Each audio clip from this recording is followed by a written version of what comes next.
from a place called Chop. Every 2 hours there is a train which will take you straight to Hungary, to Budapest in Hungary. It's about a 7 to 8 hours journey, including exit procedures. So this is a direct train, and this might be an option that we are recommending to our people. So let me summarize what I'm saying is that we are asking our citizens to move westwards. There are also trains from Kyiv. There are other options that you can take, road and rail. Move towards the west. Take the most appropriate, border staging points as areas that you can move out from, and then, leave the country in accordance with the advisories that we will issue. Now, we have groups of our citizens who are crossing the border. All along on these 4 countries, we have our teams, embassy teams that are there to assist them in the border crossings in each and every of these countries. And as we speak, we are also sending more people to these embassies to facilitate that process. We have a problem staying in the places within Ukraine because we've been asked to move out from the area. We have to, as I said, remember that there is a martial law in Ukraine, that there is a situation which is not normal, and as a result of which we are not exactly in control of how we can operate and what we can do. The other modification we have made is that we had shared the cell numbers of our teams that are in, mobile teams that are in operation along the border areas. We found that it was not feasible for our teams to both function as well as to take calls. So we have established hotlines in each of our embassies, each of the areas, 4 countries that are involved. And those hotlines will be the interface between our citizens and those of our teams that are actually there to assist in the border points and facilitate the crossings. The ministry would also take out a 24/7 hotline, which would be open in terms of social media. We would provide inputs, advisories, guidance as often as possible. So please look out for that. Now, let me also point out that the area around Kyiv seems to be a conflict area. The area in the east of Ukraine, which is Kharkiv, Sumy, and down, of course, these are all conflict areas. And then if you come down towards the Crimea, you see the Odessa area, these are conflict areas. And here, obviously, our advice is to stay as carefully within shelters as possible, unless we have advised otherwise. We have sent a team now, that is the latest development. Our External Affairs Minister has spoken to the Foreign Minister of Moldova. Yesterday he spoke to the Foreign Minister of Hungary. And we have sent, we will have a team in Moldova in place by tomorrow morning. This team will facilitate the crossings of our citizens who are around Odessa and that area, because that is a problematic area also. And we will try and facilitate the crossings into Moldova and then Romania, where they can be picked up to be brought back to India. So this will give you a very brief sense of the lay of the land and how we plan to ensure that we get as many of our citizens out as quickly as possible in as orderly a manner, given the within the constraints of the situation that is unfolding before us. If we can, here you can see the location of our various MEA teams that are in different parts of the country, essentially along the borders with Hungary and Slovakia, with Poland, and down with Romania and Moldova. These are where our teams are located. They keep going in and out of Ukraine, but they are along the border areas there. Next, please. These are all the flights that you have. You see, 4 flights have already concluded. 4 flights have either brought or bringing people back as we speak. There are another 2 flights which are, going to be leaving tonight and tomorrow. And there is a range of flights. If we can go to the next also. This covers all of it. Yes, sir. Yeah. So there is a range of flights that we have already scheduled, and essentially our plan is to ensure that as we have a number of our citizens in any of the points that are there, a flight is ready even before they get there. So the idea is to minimize the time that they have to spend at the airport. We have, through our Ministry of Civil Aviation and with the cooperation of all the airlines, organized a number of aircraft that are ready to go at short notice, pick up our citizens, and bring them back to Delhi. So we also wanted to give you a sense that the fact that this is not the easiest situation that we can deal with. I know that there is a lot of concern from the point of view of parents, family members of those who are there. The Ministry of External Affairs, under the direct supervision of the External Affairs Minister and the overall guidance of the Prime Minister, is doing everything possible to make sure that the safety, security, and the interests of our citizens in Ukraine are given the highest priority. The essential points that we wanted to make was that we are innovating on the ground as we speak. We are taking the steps necessary that would ensure that we have the best possible options before us as we keep moving along. One more point, yes, which I wanted to add. If we can go back to the map, we will see if you go to the areas of Kharkiv and Sumy in the eastern part of Ukraine. Now, these are conflict areas, and we have asked our people to stay as safe and secure as possible. But we have also sent a team from our embassy in Moscow down to the border areas to prepare for the eventuality where they can be evacuated from there. In other words, we are arranging accommodation, we are mapping out routes, we are looking at transport. So we are doing what we can to get them out as and when we can. I already mentioned that the International Committee of the Red Cross is also working with us, and they will also be on the ground there. This is a conflict zone, and we have to be very cognizant of that factor. But my conversation with both the Ukrainian as well as the Russian ambassadors was reassuring, and I think I got every sense that we will get their fullest support when it comes to the interests and well-being of our citizens in Ukraine. I will stop there. Thank you very much, sir. That was a very comprehensive presentation. I'm sure I can see some hands going. Take a few questions. Let me start with this, since you raised your hand first. Neeraj, Pratap. Sir Neeraj news 18 India से दो सवाल हैं। Poland की border से बहुत ऐसी खबरें आई कि बहुत सारे भारतीय छात्र जो हैं वहां जमा हो गए हैं, उनको निकालने के लिए क्या कोशिश हो रही है? और अभी आपने एक महत्वपूर्ण बात की, अभी हम लोग थोड़ी देर पहले एयरपोर्ट पे थे, वहां बहुत सारे लोग कह रहे थे कि भारत ऐसा क्यों नहीं करता कि रशिया के रास्ते बहुत सारे छात्रों को निकालता है, खरकिव में जो फंसे हैं, सुमी में जो फंसे।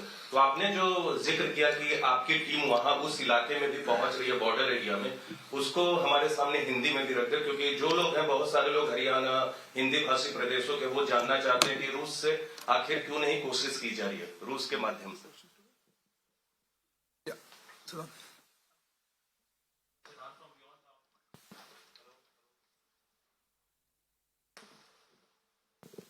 So Siddharth from Beyond, my question is, there are reports of Indian students being attacked by the forces on the Ukrainian side, especially when it comes to border with Poland. If you can give some details, is it true, or in a sense that the MEA teams are reaching out to the authorities so that violence is not used against these Indian students?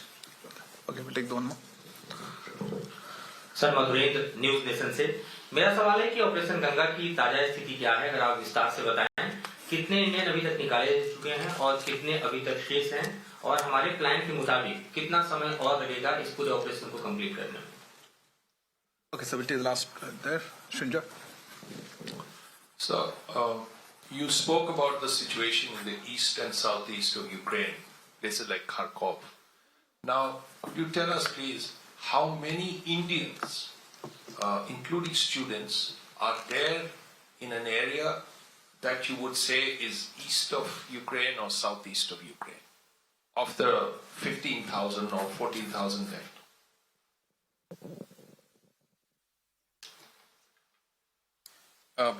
Neeraj ji, आपका जो प्रश्न था, आपने ये पूछा कि जो इलाके रूस के आसपास होंगे, जो यूक्रेन के जो इलाके हैं, उनमें जो हमारे नागरिक हैं, उनका इवैक्यूएशन का क्या प्लान है। तो इसमें मैंने आपको बताया कि हमने हमारे एम्बेसी जो मॉस्को में है वहाँ के एक टीम जो कि हमारे फर्स्ट सेक्रेटरी और उस लेवल के लोग को हमने भेजा है ताकि जितना भी वो एरिया है वहाँ का पूरी तरह मैपिंग हो जाए। वहाँ के लोगों को मिल के जो इंतज़ाम हमें एडवांस में करना है, ट्रांसपोर्टेशन का इंतज़ाम, रहने का इंतज़ाम, खाने पीने का इंतज़ाम, वो सब पहले से हम तैयार करें।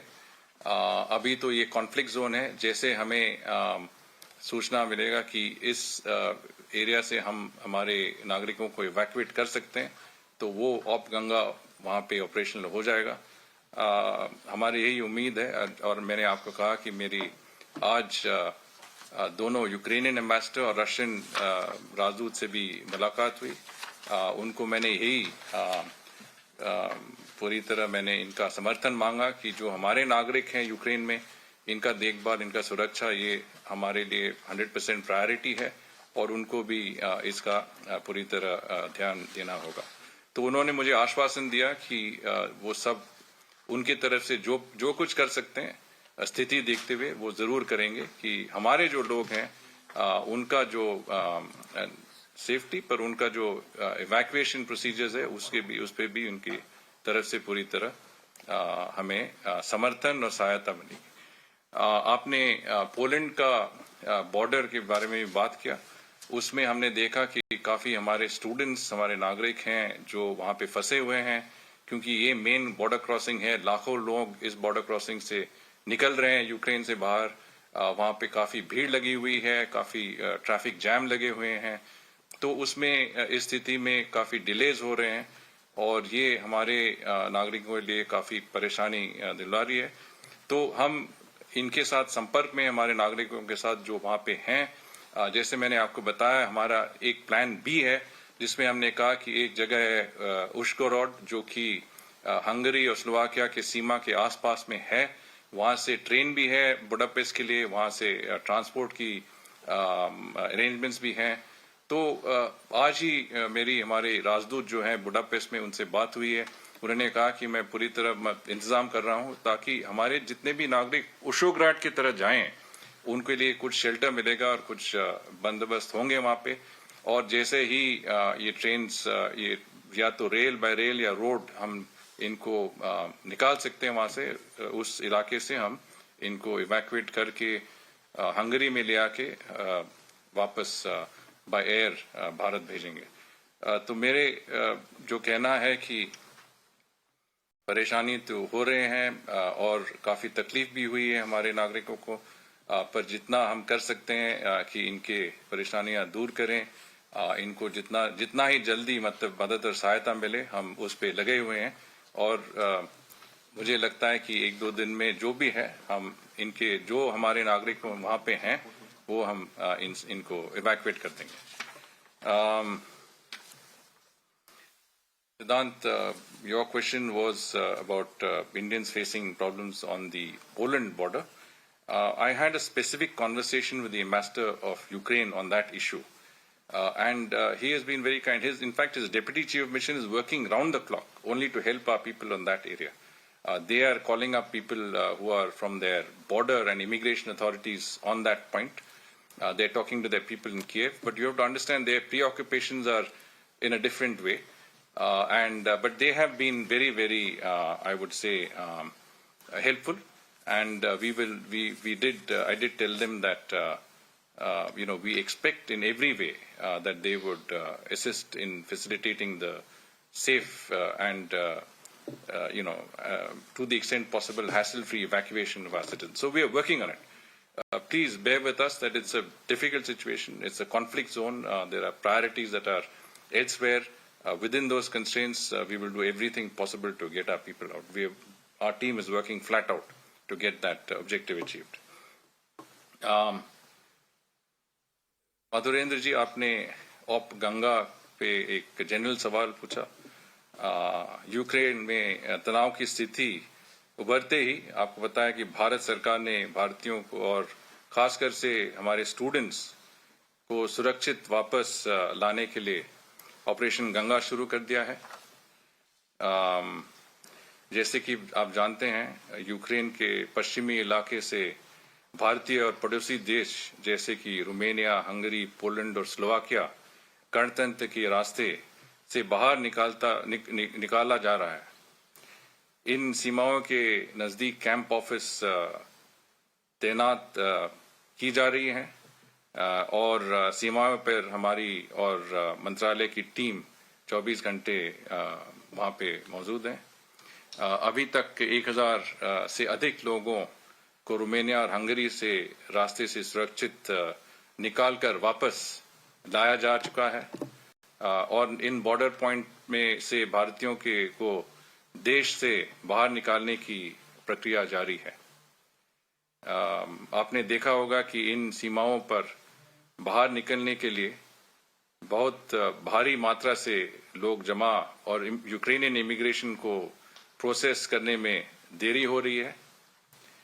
इसका एक कारण भी है, जैसे मैंने बताया अभी, कि यूक्रेन वहाँ पे मार्शल लॉ भी लगी हुई है और इसके कारण से कुछ वहाँ पे डिलेज हो रहे हैं। तो अब गंगा का शुरुआत अच्छी तरह हुआ है। 4 फ्लाइट्स वहाँ से निकल गए हैं, 2 फ्लाइट्स आज वहाँ से रवाना होंगे और मैंने आपको स्क्रीन पे दिखाया कि काफ़ी सारे फ्लाइट्स शेड्यूल हो गए हैं अगले 24 घंटों के लिए और इसके बाद भी हमारी काफ़ी एडवांस प्लानिंग हो रहा है, जिससे जैसे हमारे नागरिक यूक्रेन से निकलते हैं उनको जहाज में बैठा के हम भारत वापस ले आना चाहते हैं, जल्दी से जल्दी वापस ले आना चाहते हैं। Shirngla, you had a question on the number of our citizens in east and southeast of Ukraine. It is difficult to estimate numbers, but I would say at least a couple of thousand of our citizens are in that area, spread out between Kharkiv, Sumy, and the areas of southeast Ukraine, including Odessa. I did mention our plans for securing their return. I think the Odessa area, Moldova offers us as an option. I did mention that when our External Affairs Minister spoke to the Moldovan Foreign Minister, he was very reassuring, and I think we should be able to use that route to facilitate the evacuation of our citizens from that area of southeastern Ukraine. Our team from MEA, which has gone, will be in place in Moldova tomorrow morning. Similarly, we are looking at facilitating some evacuation from the eastern side. Our teams from Moscow have gone across to the border areas. We will do what we can in this at this juncture. Thank you, sir. Next round of questions. Okay. Please.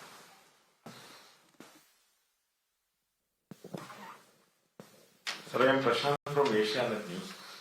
Actually, in this Kharkiv, Sumy and Nikolai areas, a lot of students are now in bungalows, and many of them are complaining that they are not getting enough food or water, and they have left with food or water for just 1 or 2 days. So what we can do for this? And also, are you advising the students who are now in the Poland border to come to the Hungarian border? Because at least 2,000 students are there near the Poland border, according to your information.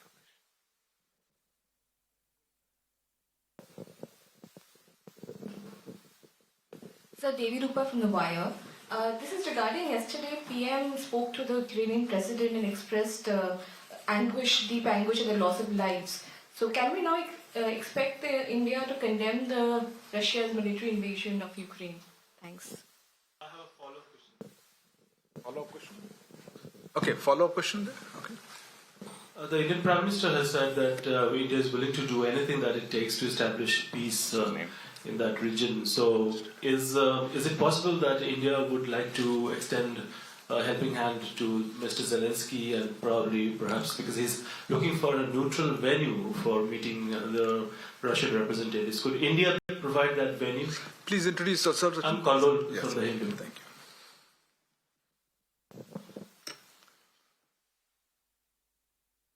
And there was one more hand somewhere?